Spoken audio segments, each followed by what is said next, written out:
Welcome to Casual Reading, with me, J.D. Bryce. For those of you new to casual reading, this will be a straightforward read with minimal editing, a few fubs, and possibly a few expletives. In this episode, we will read the first chapter of this book, Tales of Erogentis, A Unicorn's Tale. I happen to be the author, so I'm a bit partial. The book is for adults. There is sex. There is cursing.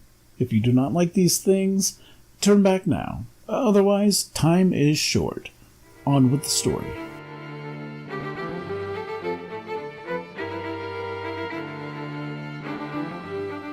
Chapter 1. Enter the Prince. It was a beautiful night near the eastern coast of Erogentis. Clear skies allowed the half-full moon to cast a warm glow over sparse clumps of trees and bushes. To the south, the constellations of Bruno the Dragon and Lewis the Hero Duck were clearly visible. Crickets chirped merrily at one another through the cool summer night. Owls hooted greetings through the clear night air. One could argue that the world was as peaceful as it could be. None of this really matters, though, when you're running for your life. Eliza's heart pounded in her ears. Her lungs burned almost as much as her legs. Her arms were sore and bleeding from running through underbrush. Eliza was fleeing from hired goblin mercenaries, whom she was certain would catch her if she did not find a place to hide from them. Gasping for air, Eliza leaned up against a tree. She took a moment to rearrange the silk scarf on her head, hoping to keep her hair away from her sweat-soaked brow. Daring a look back, she could see the torches in the distance. In their glow, she could see the large, pointed ears and green skin of her 3 short goblin pursuers. Though they were not much more than waist-high to her, they were fast. The belts around their brown leather tunics held wicked, curved blades. They were also strong for their size, and able to see in the darkness much better than any human. The larger one, poking at bushes with his spear, seemed to be their leader. He barked orders at the other 2 as they searched for signs of her passing. Eliza spotted a rotted log in a ditch. She knew that she needed to stop and rest before she passed out. She also knew she wanted more than anything not to be returned to servitude with the fairies. Her only chance was to escape. Crawling into the log, she pulled some brush up behind her, doing her best to stifle her breathing. She leaned against the inside of the log, hoping that the goblins would think she had continued on. A twig snapped near the log. Eliza put her hand over her mouth, knowing that the goblins' ears could hear the slightest sound. Their gravelly, high-pitched voices pierced the night and froze her heart. She curled tightly into a ball. "Oi, Frog, Sprog, search here. She must be near. You sure, Rill? Methinks we saw her behind those trees over there." Rill gave a growl. "Search here, now. She worth a lot more to me than you. Okay, you no need threaten, Frog." Eliza did her best to hold back panicked breath as the goblin mercenaries rooted through the brush all around her. When the sound stopped suddenly, Eliza dared a slow look to her left.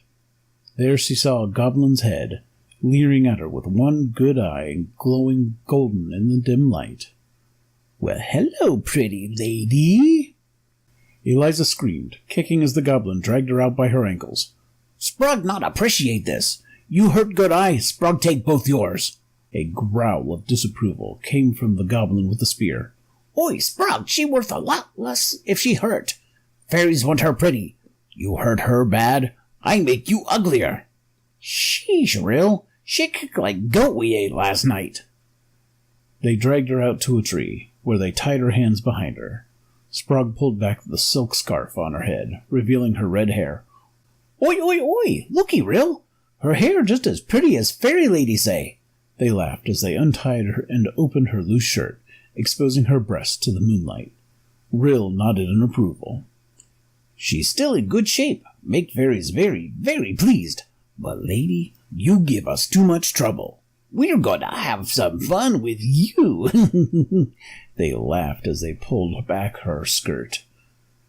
Sprog grinned, leering with his one good eye as she was naked from the waist down. Oh my, it's getting interesting, huh? "Oh, Rill, looky. She has same color hair down here. We have fun now, yes? Eliza was too tired, having no energy left to fight her attackers. Rill grabbed the smallest goblin as he shot Eliza a toothy grin. Rill leaned in close to Eliza, his pointy yellow teeth and rancid breath all too close to her cheek. You see here? This young frock. He never had female before. You gonna be his first. We gonna have fun with you all night long. All three burst into laughter, scaring birds from the trees. Eliza fought briefly against her bonds, but found them well tied.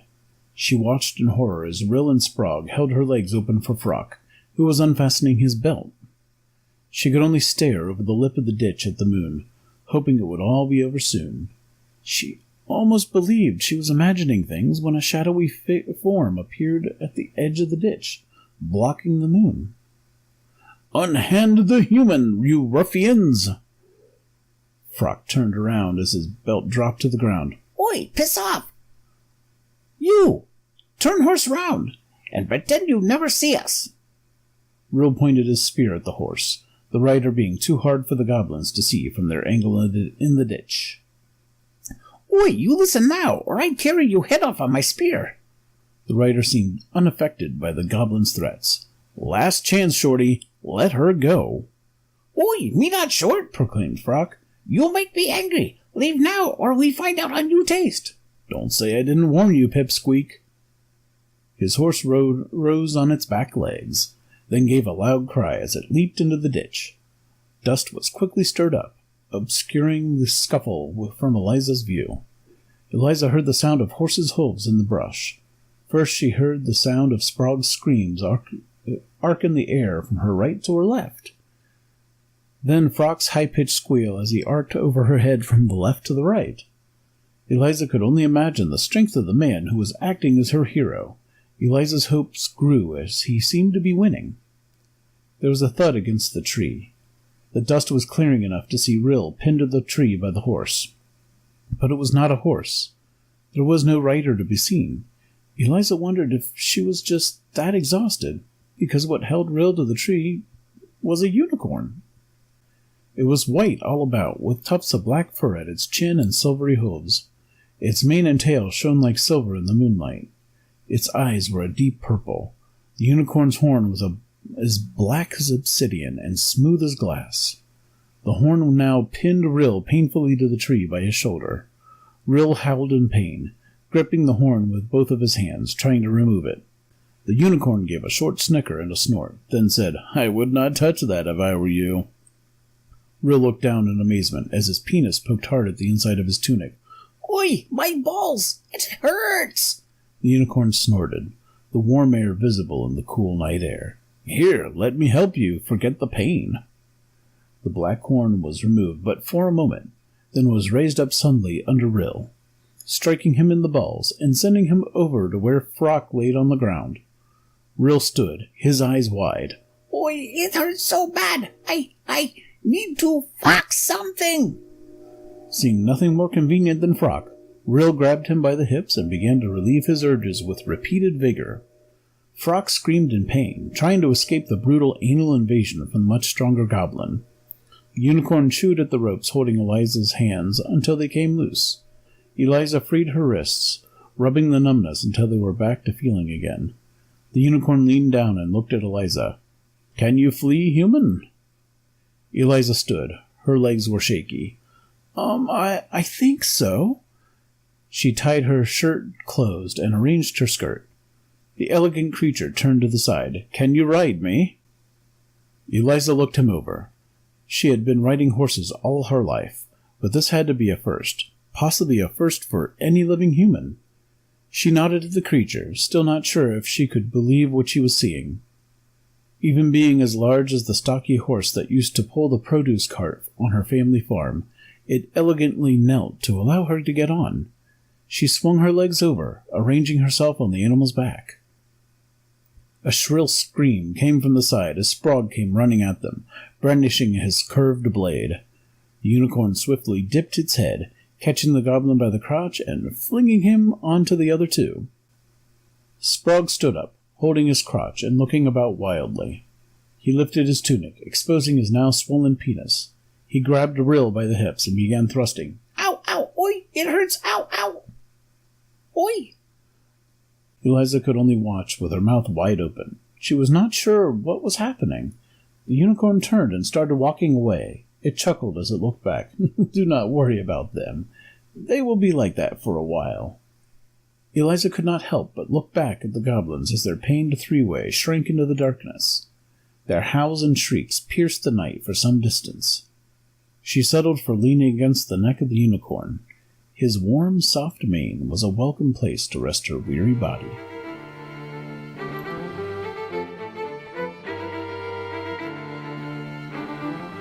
What do you think so far? I know. Shut up. Keep reading. So, human, what is your name? The voice startled her. She sat up quickly. Eliza had been pondering and processing the recent events for some time. She had been lost in thought for a while. She was not even sure when they had started following the main road. Oh, I am Eliza, and you? My name is Enos. A pleasure to meet you. Milady? I am sorry. I am guessing you are a woman from the breasts. Eliza felt suddenly embarrassed, realizing her savior unicorn had seen her more bare than most had since she was an infant. She felt her cheeks flush hot. She almost felt silly, being embarrassed at an animal seeing her nudity. Yes, a woman. And you are a stallion? I know nothing of unicorns, besides tales from childhood stories. I am, though some farmer on the way said that I was a gelding? What is that? Eliza stopped to remember words she had not used in some time. Oh, that is a young horse that has had its, male parts removed. The unicorn snorted. That sounds painful. Why would anyone want to do that? Oh, Liza trailed off a little, remembering more as she spoke. I remember my father saying that it made them behave better. They only left the balls on their best horses. Well, I guess that makes sense. The unicorn looked up at the stars. We're headed south right now. Is there any place you need to go? Eliza spoke flatly. Anywhere away from those goblins. As the unicorn looked about, Eliza saw that the tip of his horn was blunt. Hey, Enos? What happened to your horn? Enos looked back for a moment. What do you mean? Well, I have always heard that a unicorn has a horn as sharp as a spear and unbreakable by anything in this world. Did something break yours? Enos chuckled lightly. No, milady. My horn is special. It sort of grew in this way. Enos stopped and looked around, turning his face into the wind. The night is getting cold. Shall we find a safe place to lay down for the night? Eliza felt a chill from the wind. She had to abandon her bedroll and blanket several days previous, when the goblins had first located her. She had lost her cloak in the brush earlier that evening. Eliza knew she needed to get a fire going soon. Yes, please. Let us get well off the road, so these goblins don't find us. Agreed. We should also gather some firewood and get a fire going. It is a thing I understand humans do for warmth. I can feel you shivering. Eliza's teeth chattered. So, what do unicorns do for warmth? Oh, well, when the night air is a bit chilly, as it is tonight, we gather together. We share the heat from our bodies. The younger and stronger take turns on the outside to block the wind. Eliza sighed at the thought of all that warmth. That sounds really nice. As the pair made their way through the brush, they heard a stream nearby. They found the remains of an old campsite with a fire ring in the middle, and sheltered from the wind by blackberry bushes. Eliza smiled at the blackberries and the prospect of something to eat. She and Enos ate greedily of the berries on the bushes. After eating their fill, Enos made his way over and drank deeply of the fresh, cold mountain stream, while Eliza gathered some dead branches from the woods. Eliza returned with an armful of wood and piled it next to the fire pit. As Eliza piled the wood in the small ring of stone, she noticed a small problem. "Hey, Enos, I don't have a tinder kit. I am not sure we can get a fire going." Enos walked over, his hooves thumping on the hard ground. "What is a tinder kit, Eliza?" "It has things in it for making fire. Dry tinder that burns easy, flint and steel." Enos gave a short nicker. "What does the flint and steel do?"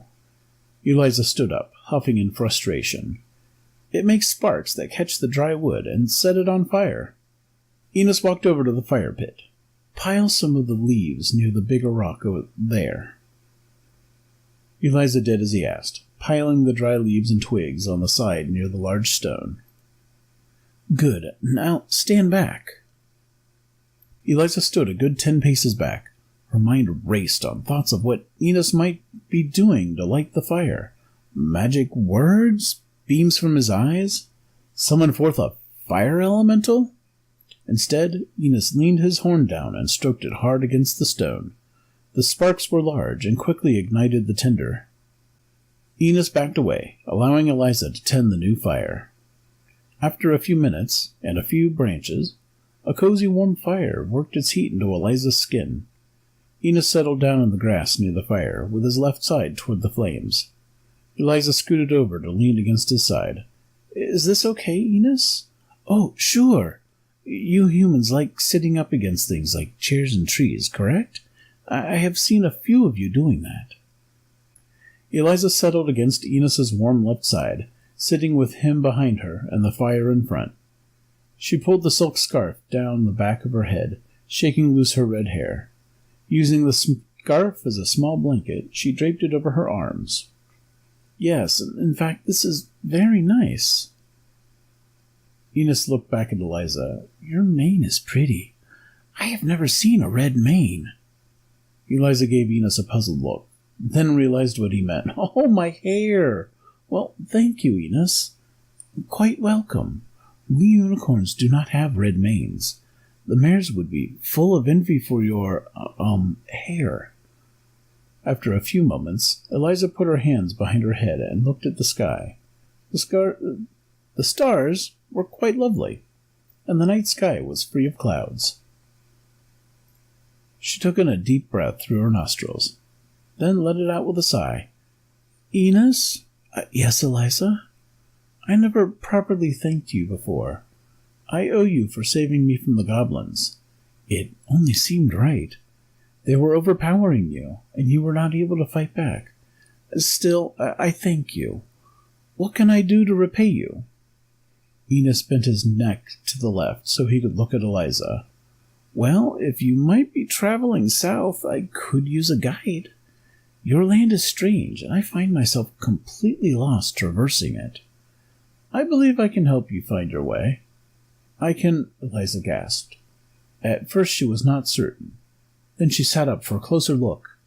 She rubbed her eyes. In the firelight, she could see that Enos's horn looked like an enormous black penis. What is it? I did not hear the goblins." "Enos, there's a penis on your head."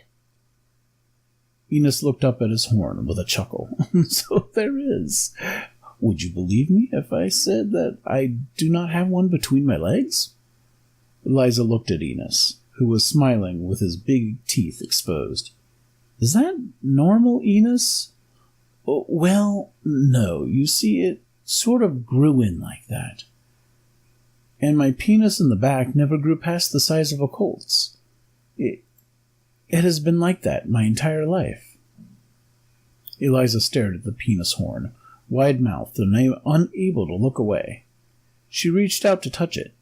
Enos lifted it away. "No, do not touch it, please. It is rather sensitive." Eliza shook her head for a moment. This majestic creature she had heard about all through her childhood in stories, and now the first one she meets, the first one anyone has met in centuries, has a penis-shaped horn on its head. "So it just sort of happened this way?" "Well, not exactly. You see, my mother was cursed." Eliza turned excitedly, wanting to know more. Will you tell me about it? Enos looked up at the sky, deep in memories. My mother never talks much of it. My father was leader of our herd, just as his father before, and at least 5 more fathers back, which is as far as is remembered. Oh, sort of like a king? A what? Enos looked back at her, his piercing purple eyes shadowed by his furrowed brow in the fire's light. A king, Enos. For some humans, they have a king who leads them. Usually it is a king's son who rules next when he dies, and the king's wife is his queen. Wife? Eliza smiled. There's much you need to learn about humans. Enos, but if your father was the king, that sort of makes you a prince. That is, if you are to lead the herd next. Yes, I believe you could say that I am the prince of our herd. How many unicorn herds are there? Oh, just the one. Several hundred of us. Eliza pondered on this for a moment. For all the times in her childhood that she daydreamed of a prince coming to rescue her, there is no way she could have imagined that he would be a unicorn prince with a phallic horn. Then again, she knew better than to compare her life to a bedtime story. I apologize, Enos. Go on. Enos looked at the fire, watching it pop for a moment and throw cinders at the stars. It happened before I was born, while my mother was carrying me. My mother said that my father had a crazy idea of making peace with the fairies. Do you know what they are? Eliza sighed. I do, Enos. They are whom I've been running from. Oh, well then, you know how they are cruel to the people of the land? Eliza nodded. All too well.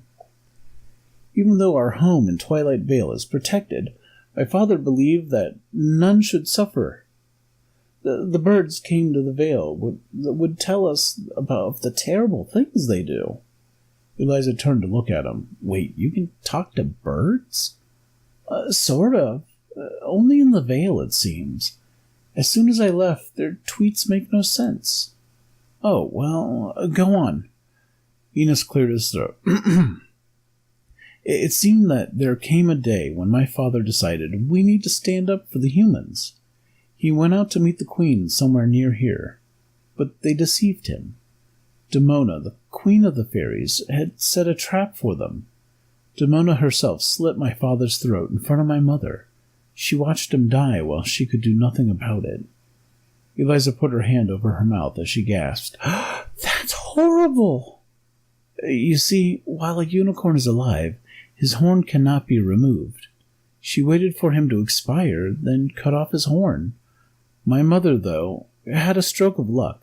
Her bonds loosened as Demona approached her. She kicked Demona in the chest and ran. Demona cast a curse on her, which ended up being a curse on me. Eliza hugged Enos around the neck. Poor thing. How did your mother take it? She forbade any from using the rainbow path ever again. None were to interact with the outside world. The rainbow path? What is that? Oh, it is a special path that only a unicorn can use. It keeps us safe on the other side of the Skyreach Mountains. Eliza was confused. Which mountains? The ones to the north of here. Eliza chuckled. The fairies have always called those the Tatas. Enos furrowed his brow. Strange folk, these fairies. But that is more than enough about me. What about you, Eliza? What brought you here? Eliza leaned back into Enos's side. Well, I grew up on a farm a half-day's journey from Bog's End, way off to the west. We grew apples and made cider. There was my father, my mother, 3 sisters, and 4 brothers. I never really left the farm except to go to market and then go back. Oh, but the land was fertile, so we always had a good harvest. I love apples. I have had a few since coming here. That all changed a few months ago. The fairies know that the Marsh Hills are not well protected. Queen Dee herself came to my father's farm. She demanded apples and cider for her frolic. He begged and pleaded, knowing that the amount she demanded was more than his farm could make in a season. She threatened to raze my father's land if he did not make some sort of payment. Then Dee saw me. Fairies appreciate beauty, and she believed I would make a fine slave. The queen demanded that my father give me to her immediately. He was heartbroken, but he asked me what I wanted to do. I agreed to go with her. Oh my! They placed this collar on me, which can only be removed with the magic of the Queenstone, or my death. She pointed on her neck to the black leather collar with a silver buckle and 4 silver rings embedded in it. I was to go soon to be bonded to the queen herself, but a fairy guard took pity on me and helped me escape. I have been on the run since, hoping to get as far away from the fairies' influence as I can. Were it not for you, those hired goblins would have taken me back to Castle Dalgraw. Enos shook his head. That sounds terrible. I am glad to get you away from that. Eliza began absent-mindedly stroking at Enos's mane. Enos, what was it like growing up with that horn? You told me it is not normal. Most unicorns have sharp horns, correct? Quite so. Life was not easy with a penis for a horn. I did enjoy telling stories to the younger unicorns, even the elves and satyrs, who were usually nicer about the horn, especially with a story distracting them. Elves and satyrs? Goodness, this Twilight Vale sounds like quite a place.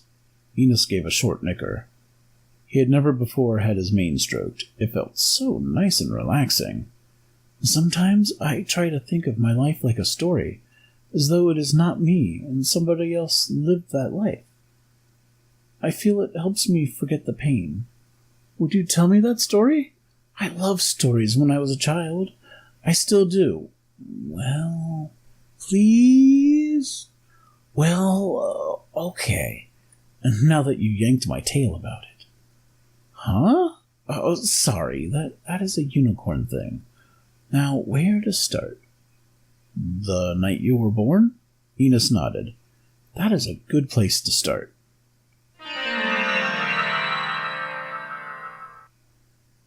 Enos, the penis-horned unicorn. Once upon a time, in a land of dragons and boy bands that never grew old, there was a magical place called Twilight Vale. All who lived there were isolated from the rest of the world. The weather was always pleasant. The trees always bore fruit. The water was always clean. Animals frolicked and played, having little to worry about. Twilight Vale was also home to the elves, satyrs, and unicorns. All had lived peacefully together in the Vale for as long as anyone could remember. But that all changed when Mara, the mare who led the unicorns, gave birth to her heir. His life started fairly normal. A white unicorn with a silver tail, mane and hooves, black tufts of hair at his chin and about his hooves, deep purple eyes that melted his mother's heart. Life seemed good for the new unicorn. His mother named him Enos, which was her father's name. She was proud of every step, hoping he would grow to be as strong as his late father. As the young unicorn grew, his shiny black horns started to grow in. It was then that things did not seem so normal. The horn was growing in blunt at the tip. This made no sense, as all unicorns' horns grew in sharp as a thorn. But none were prepared for his horn to grow in looking like a penis. Perhaps worse was the fact that his true penis never seemed to grow. All the young unicorns whispered and laughed.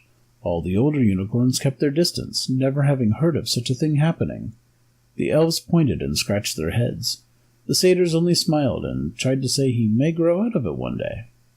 As Enos grew and questioned his mother about his horn, Mara revealed the truth. Enos, it was not long before you were born. Your father, Erothor, went to try to make peace with the fairies. They tricked us and set a trap. They killed your father in front of me. I was to be next, but I escaped my bonds. I kicked their queen and ran off. Queen Demona cast a curse as I ran. I had hoped that it was just words, but I fear that her curse is why your horn is this way."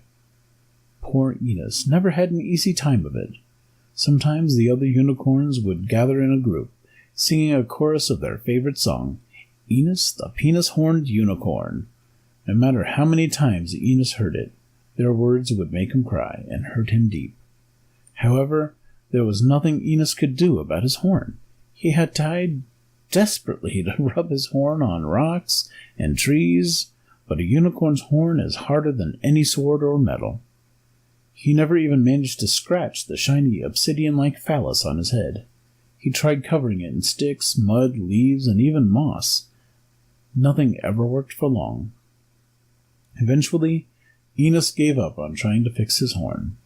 When the taunts were too much, he would simply run off to find a hiding place. But the other unicorns often found him, forcing him to run again and hide anew. On a day in Enos's 10th summer, he was forcing his way deep into the untamed part of the forest, trying to escape a fresh round of singing. It was here that he came upon a clearing. He heard his hooves clomping on the moss-covered stones. In the middle, covered by ivy and vines, he found a statue of a human lady before a small fountain. The basin of the fountain was made of a green marble unlike any other stones in the vale. Enos had only heard of humans in stories. This was as close as he had ever come to seeing one. It looked like the place had not been disturbed in a long time. Enos decided that this would be his place. He would keep it secret so he could hide there any time. As the days passed, Enos found himself in his secret place more and more often. He even took to talking to the statue, who he called the Fountain Lady. He often had long talks with her, knowing she would never make fun of his horn. He even found that the other unicorns' taunts had stopped hurting him, as he could just go to his secret place and leave them all behind. Sometimes he would even bring pretty flowers and leaves to the Fountain Lady. Sometimes, when he was restless, he would even sleep by the fountain, letting the soft noise of the water lull him to slumber. In time came Enos's 20th summer, when he was due to take over as leader of the herd. Enos was called before the circle of elders, who would decide if he was ready to take the place of his father, who had died before Enos was born. It was a warm summer evening, and Enos paced back and forth by the lake while his mother waited patiently with him. After much whispering and talking among themselves, the elders came to speak with him.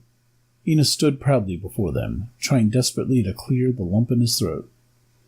"We are sorry, young Enos, but we do not feel you can lead the herd.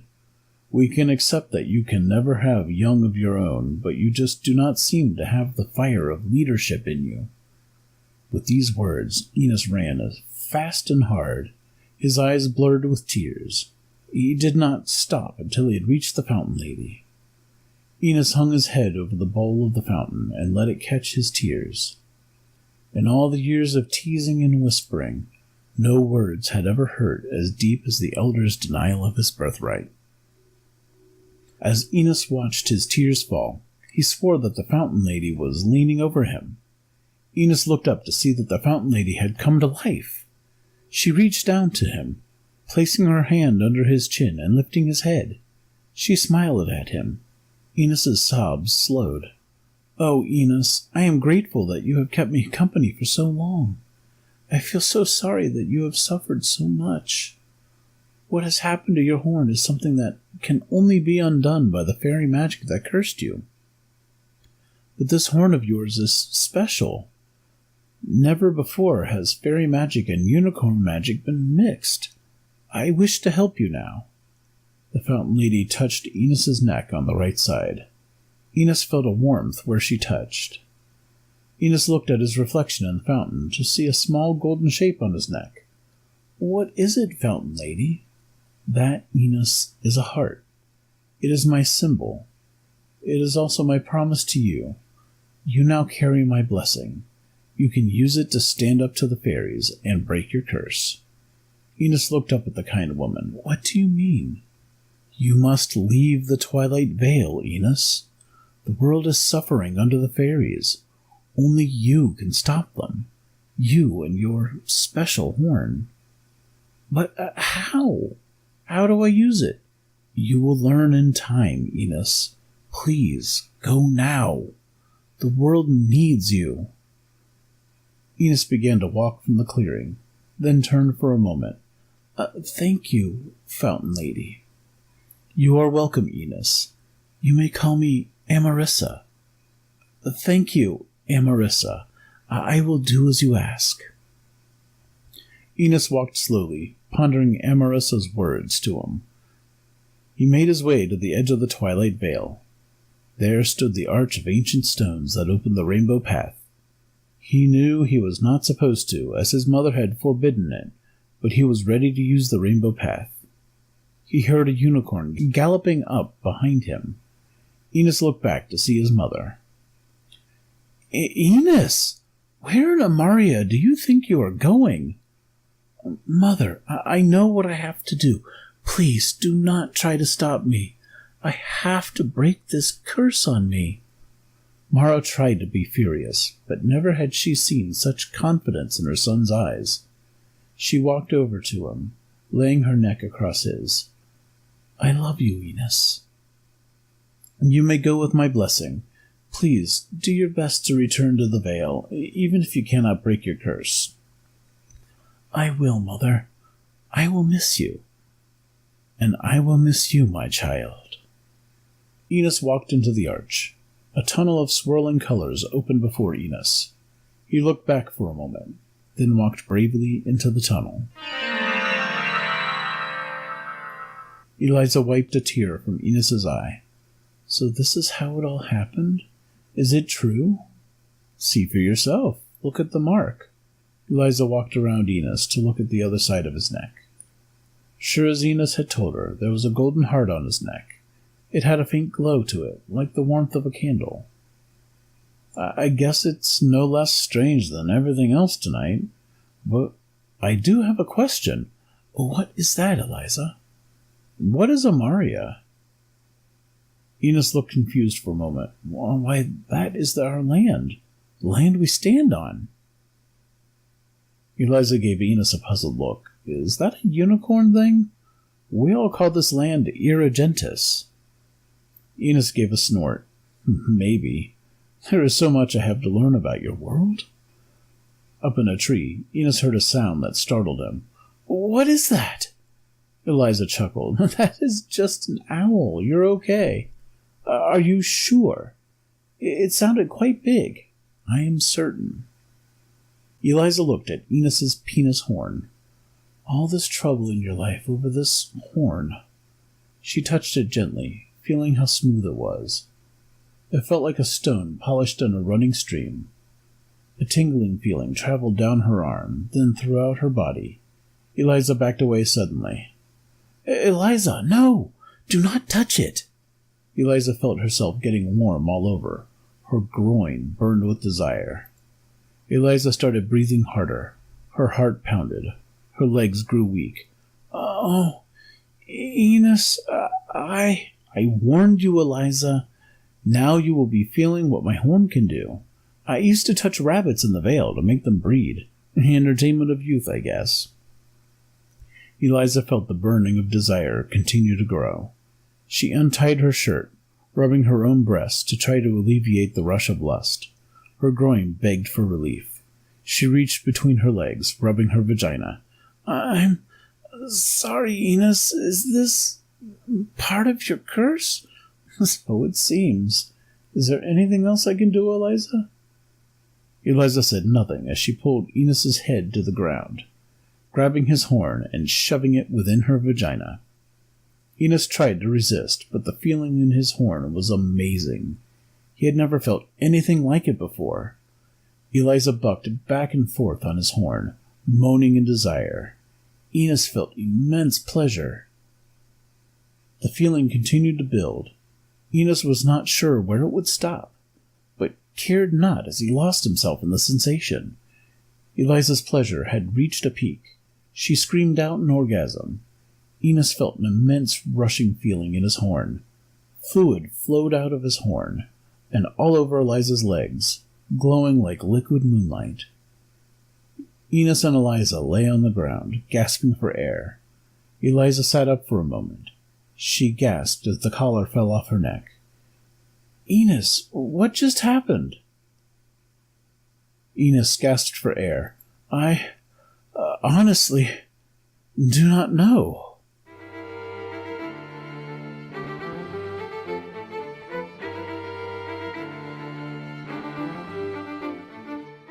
"Hey, would you look at that? You stuck around to the end. I guess that means you liked it, or you just like listening to me ramble on. Whichever way, I'm going to assume this means you like the book. Well, down below in the description, there's links to the ebook and the print book. However, if you're really anxious for the audiobook, this was only a teaser, and only the first chapter. I have yet to record the rest of it. You're going to have to wait. However, if you're one of those impatient types and you really don't want to wait around, consider supporting me on Patreon, link down in the description. Then you can actually get a hold of each chapter as I finish them. It's a pretty easy format for me, so I'll have them out pretty quick. Otherwise, for now, I'm going to let you go. Have a good day, evening, night, whatever it is, wherever you are.